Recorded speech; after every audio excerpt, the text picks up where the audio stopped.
She thought she was alone in the gas station. She wasn't.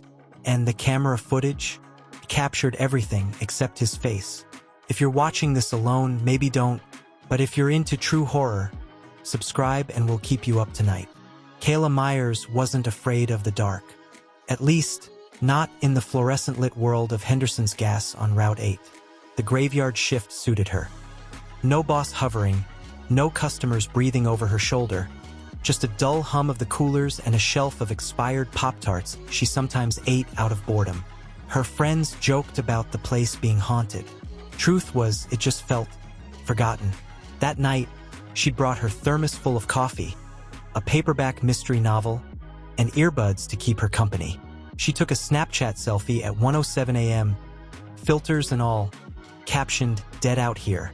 It would be the last post anyone saw from her. The camera above the cashier's booth recorded everything, well, almost. At 2:41 a.m., the lights flickered. The screen went black for less than 2 seconds. When it snapped back on, Kayla was gone. No struggle, no scream, just a shadow, and a coat large, brown, with a fur-lined collar, disappearing through the side exit. By morning, Kayla's shift partner arrived to find the station empty. Her phone sat on the counter, screen still lit with a half-written text. "Did you hear something just now?" The door was locked from the inside. Nothing broken.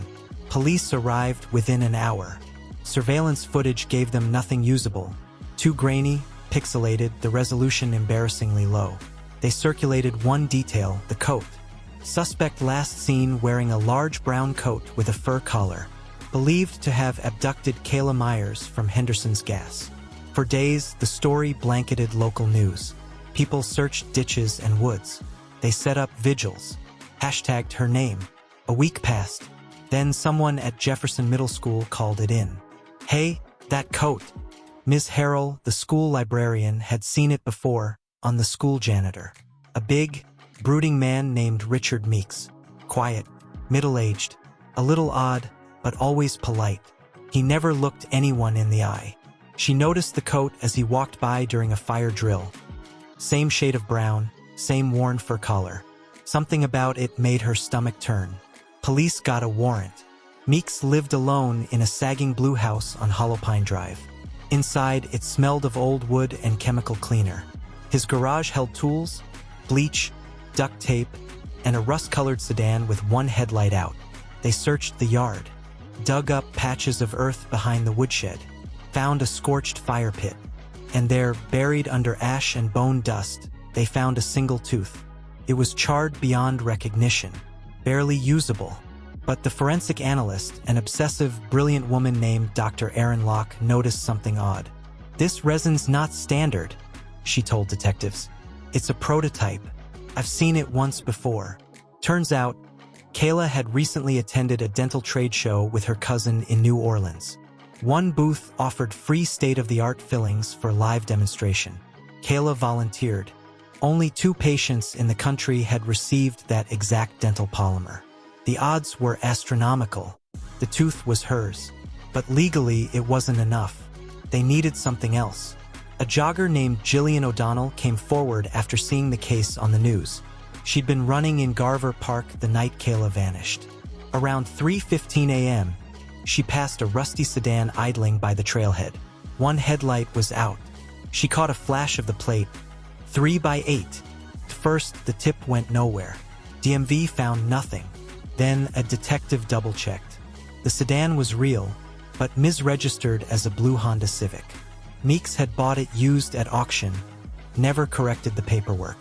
The DMV had it down as blue, even though the car was rust red. Inside the sedan, they found traces of Kayla's DNA on the door handle and seatbelt.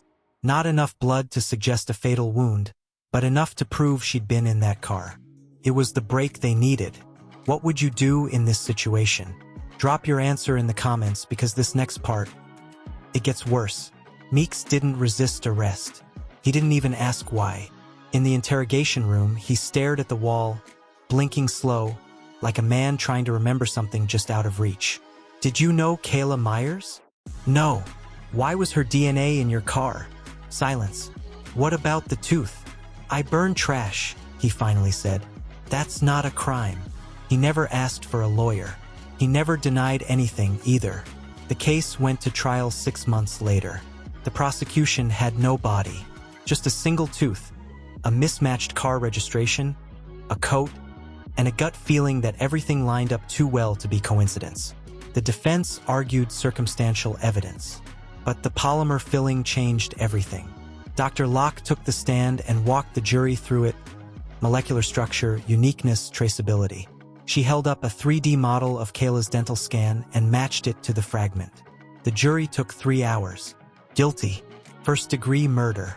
Life without parole. Kayla's family held a memorial. There was no body to bury, only the tooth, placed in a small, velvet-lined box. Her cousin wept uncontrollably. Her father couldn't speak. The town held its breath. If it could happen here, it could happen anywhere.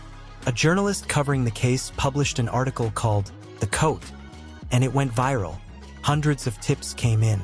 Other women, other disappearances eerily similar. No proof, no links, just whispers. The coat itself? Never found. But months later, a drifter was arrested in Oregon for public intoxication.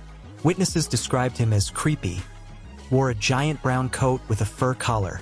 He claimed he found it in a dumpster. There's something about evil that wears normalcy like a mask. Richard Meeks wasn't a monster, at least not on the surface. He watered his lawn, said hello to kids, swept hallways and took out trash. But monsters don't need to look the part. They don't always have fangs. Sometimes they just wear thrift store coats and keep to themselves. Kayla's case became a forensic legend. A story of how a single tooth, scarred by fire, preserved by science, brought a killer down. But it's also a reminder. No matter how well you watch the cameras, sometimes the dark still wins. If you made it to the end, you're braver than most. Subscribe for more stories that'll keep you up. And maybe lock your doors tonight. Fire.